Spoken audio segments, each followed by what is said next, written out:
नमस्कार दोस्तों, आपका स्वागत है एनालिटिका आयुर्वेदा यूट्यूब चैनल पर।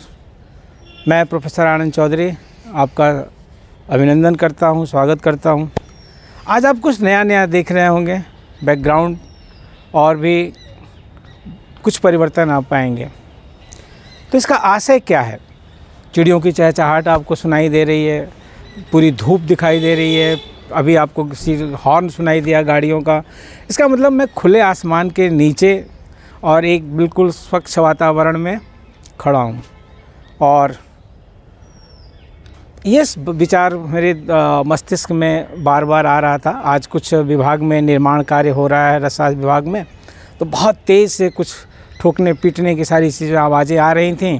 तो फिर मैंने कहा कि नहीं, अब आपकी सेवा में आने के लिए, और ये विचार भी मेरे मन में था कि कब आयुर्वेद को एक खुले आसमान में विचरण करने का मौका इस राष्ट्र में मिलेगा, कब आयुर्वेद की चिकित्सा पद्धति पर प्रश्न चिन्ह लगाने वाले लोगों को सामयिक वैज्ञानिक उत्तर मिल सकेगा, कब ये दिन आएगा जब एक तरफ से आयुर्वेद का प्रत्येक विद्यार्थी, प्रत्येक शिक्षक ये गर्व से 56 इंच का सीना तान करके चलेगा और कहेगा कि मैं आयुर्वेदज्ञ हूँ। कब वो दिन आएगा जब ये बातें आएंगी कि नहीं, आयुर्वेद की मेरिट भी समकक्ष जाए। कब वो दिन आएगा जब आयुर्वेद भी वरीयता लिस्ट में आए। और एक बात और आज कहना चाह रहा हूँ कि कब वो दिन आएगा जब इस देश की सबसे बड़ी परीक्षा, जिसको कि सिविल सर्विसेज एग्जामिनेशन कहते हैं, CSE, उसमें एक ऑप्शनल सब्जेक्ट के रूप में आयुर्वेद भी आयुर्वेद के विद्यार्थियों के लिए उपलब्ध होगा। क्योंकि प्रत्येक विद्यार्थी का जो भी छात्र जीवन में है, अपना अपना मोटिवेशन होता है, अलग अलग तरीक़ों से लोग काम करना चाहते हैं। उसमें एक विशिष्ट बात रहती है कि क्यों ना हम इस तरह से बात करें, इस तरह से चर्चा करें कि एक को अपने आप को जो भारतीय प्रशासनिक सेवा है, IAS की या IPS बनने की कामना, कोई भी जो सिविल सर्विसेज ग्रुप ए में है, इंडियन रेवेन्यू सर्विसेज है, इंडियन रेलवे सर्विसेज हैं, बहुत सारी चीज़ें, मतलब ग्रुप ए की सर्विसेज, इंडियन फॉरेन सर्विस है। चलिए, तो इंजीनियर साहब लोगों के लिए 4 सब्जेक्ट है वहाँ पर। तमाम IITians IIT पूरा करने के बाद, BTech BE पूरा करने के बाद IAS बन रहे हैं, IPS बन रहे हैं। MBBS लोग MBBS पूरा करने के बाद, MD पूरा करने के बाद IAS IPS बन रहे हैं। तो प्रश्न ये है कि हिंदी, उर्दू, अंग्रेजी सारे विषय वहाँ उपलब्ध हैं। भूगोल, समाजशास्त्र, अर्थशास्त्र, सब, history, geography, economics, every subject is available except Ayurveda. ऐसा क्यों? तो मेरा यही कहना है कि कब वो दिन आएगा जब आयुर्वेद एक ऑप्शनल सब्जेक्ट के रूप में भी उपलब्ध होगा सिविल सर्विसेज एग्जामिनेशन में। और इसके लिए प्रयास किए जा रहे हैं। आपको मैं ये भी बताऊं तो बैक का आप चले जाइए, 1989 तक BAMS की डिग्री मान्यता प्राप्त नहीं थी ग्रेजुएट डिग्री के रूप में। BA, BCom, BSc, MBBS सब था, मगर BAMS नहीं था। उस समय रिप्रेजेंट किया गया कानपुर यूनिवर्सिटी के रजिस्ट्रार से लिखवा करके, हमारे प्रिंसिपल स्वर्गीय डॉक्टर KC वर्मा साहब थे। पूरा एक दस्तावेज़ तैयार करके UPSC को रिप्रेजेंट किया गया था 1989 में। आप उसको समझ सकते हैं, देख सकते हैं। तब जा कर के जब वहाँ पर यह वैधानिक दिखा गया कि नहीं, यह एक स्नातक की उपाधि है जो कि इक्विवेलेंट है बाकी सभी स्नातक की उपाधियों के, तो BAMS को मान्यता मिल गई एलिजिबिलिटी क्राइटेरिया में सिविल सर्विसेज के लिए। ऑप्शन के रूप में नहीं मिला कि ऑप्शनल सब्जेक्ट लें और CSE क्रैक करें, नहीं, ऐसा नहीं मिला। लेकिन हाँ, एलिजिबिलिटी भी जाकर के मिली। कब मिली? 1990 के में मिली, और उसकी प्रक्रिया 1988 में शुरू की गई थी, तब जाकर के मिली। अब आयुर्वेद को एक ऑप्शनल सब्जेक्ट के रूप में लेने के लिए तमाम बातें जगह जगह कहीं तरह से उठती रहती हैं, तमाम फोरम्स पर उठती रहती हैं कि भाई सारे लोगों को जब ये मौका है कि अपनी प्रोफेशनल पढ़ाई करके, इंजीनियर और doctor, right, mechanical engineer, civil engineer, IIT सभी ले करके, अपने ऑप्शंस ले करके, प्रोफेशनल कोर्सेज वाले, ह्यूमैनिटीज़ वाले, आर्ट्स वाले, साइंस वाले, तो आयुर्वेद को ही क्यों उससे अलग रखा गया है? इसको एक ऑप्शनल सब्जेक्ट क्यों नहीं दिया जा रहा? अब मेरे पास ऐसे पत्र हैं जो सचिव यूपीएससी से आए हैं, मेरे पास ऐसे पत्र हैं जो डिपार्टमेंट ऑफ पर्सनल से माननीय जितेंद्र सिंह ने लिखे हैं, उनके हस्ताक्षर से हैं। जब भी मैंने ये तकरीबन 4 साल 5 साल पहले ये आवेदन किया था कि नहीं आयुर्वेद को एक ऑप्शनल सब्जेक्ट के रूप में दिया जाए सीएससी के, जिससे कि आयुर्वेद पढ़ने वाला विद्यार्थी भी अपने आयुर्वेद के ज्ञान के साथ अच्छा एक टॉप पोजीशंस पर पहुंच सके। तो ये सारी बातें आती है, एक ढर रहा है, एक चिट्ठी का जवाब ज़रूर आएगा और यही तो उसमें लिखी हुई लाइन होती है कि the minister will look into the matter and I don't know how much time is required to look into the matter and what is the way they are considering to look into the matter. So these things are really sometimes very much frustrating and disturbing, because if we want the equivalency, if the term equivalency is there, then equivalency must be at everywhere, at every point. This graduate degree of the BAMS is recognized as eligible to appear into the civil services examination, but as an optional subject it is not. See how much hard work all our students are doing during the course of the BAMS or the PG, MD, Ayurveda, MS Ayurveda, and they are well expert into the subject.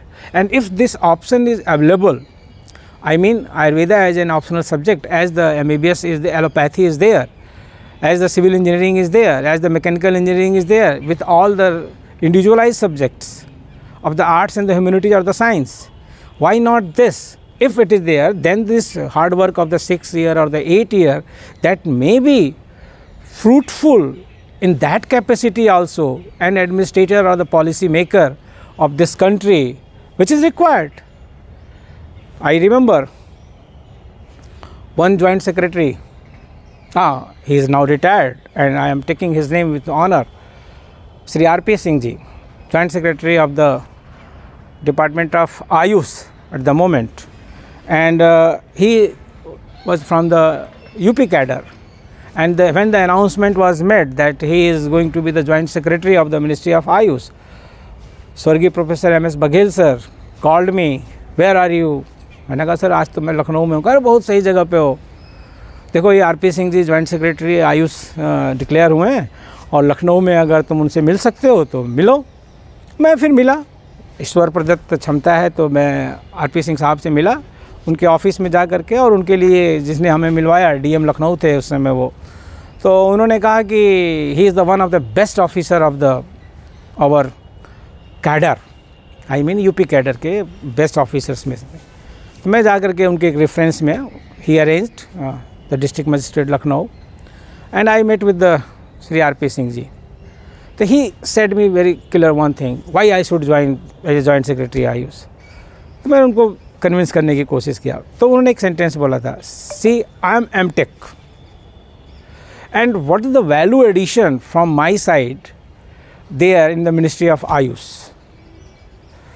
Then I replied that sir, your administrative experience may be utilized there for the upliftment of the Ayurveda in the sense of the policy.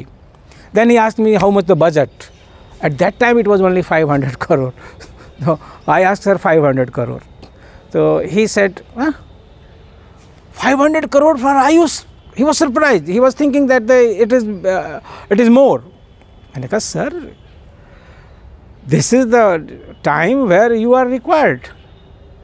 And to get all the policies in the shape for the acceptance of the Ayurveda. That was my just persuasion. And ultimately, I don't know the other reasons why he was reluctant and why he joined as a joint secretary of the Ministry of Ayush and I mean Department of Ayush at that time, and he completed his tenure very successfully. Fine. So my point is what? Today, इस खुले आसमान में फिर से वही बोल रहा हूँ, आपको लग रहा होगा कि एकदम मैं ओपन एटमॉस्फेयर में हूँ, आपको तमाम तरीके की आवाज़ें भी सुनाई दे रही होंगी। तो ये खुला दिन हमारे लिए कब आएगा, कब आएगा? 70 साल का दंश एक अखबार ने निकला, हेडिंग्स बड़ी अच्छी अच्छी थी। जब मंडे को जजमेंट आया ऑनरेबल सुप्रीम कोर्ट का on article 370, a lot of that was a very interesting headings in the different newspapers, and एक हिंदी भाषा के अखबार दैनिक जागरण ने बहुत शानदार, बहुत जिससे मोटा कुछ नहीं हो सकता, उसमें दिया कि 70 साल का दंश समाप्त। तो 70 साल का दंश समाप्त हो गया आर्टिकल 370 के हटने से। उच्चतम न्यायालय ने, माननीय उच्चतम न्यायालय ने उस पर अपनी आख्या व्याख्या सब दे दी। आखिर हमारा जो दंश है इस स्वतंत्र भारत में 1947 के बाद वो कब पूर्णतया समाप्त होगा? किस दिन आयुर्वेद को एकदम समकक्ष मान लिया जाएगा, जिसमें कि हमको एक्सप्लेन करने की ज़रूरत न पड़े कि हम आयुर्वेदिस्ट हैं और हमारी भी उतनी मान्यता है, हमारी भी समाज में इज्जत होनी चाहिए। कोई आप में से मुझसे कहेगा कि हमारी इज्जत कहाँ नहीं है, हम तो बहुत इज्जत वाले हैं, हमारा तो बहुत मान्यता है। लेकिन आप परसेंटेज देखिए ना, लार्जर परसेंटेज देखिए ना। एक आदमी ये बोल देता है कि नहीं मैं डॉक्टर हूँ, मैं MBBS डॉक्टर हूँ, अब उसको और कुछ भी बताने की ज़रूरत नहीं है। उसको एक मान लिया गया कि इतना सारा वो चीज़ें जानता है, वो कर सकता है, क्योंकि उसके पीछे पूरा एक सपोर्ट है, उसके पीछे उसकी पूरी बेस है, उसके पीछे एक पूरी मशीनरी है। हमारे साथ वो अभी तक नहीं हो पाया है, 70 साल के बाद भी नहीं हो पाया है। 2014 के बाद काफ़ी स्थितियाँ सुधरी हैं, बहुत बदली हैं।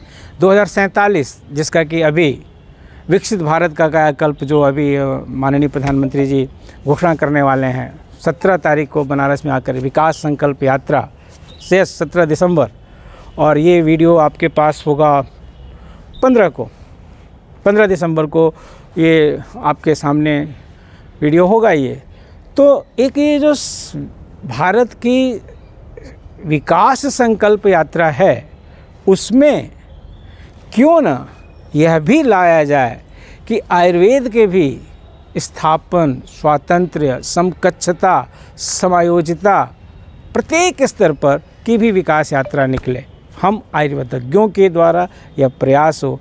विजन 2047 डॉक्यूमेंट पॉलिसी तैयार हो चुकी है या हो रही है, मुझे इसके बारे में स्पष्ट जानकारी नहीं है, लेकिन इसके ऊपर पिछले साल ढेर सारा कार्यक्रम हुए थे और निश्चित रूप से पॉलिसी तैयार हुई होगी। पब्लिक डोमेन में अगर आए तो पढ़ने को मिलेगा।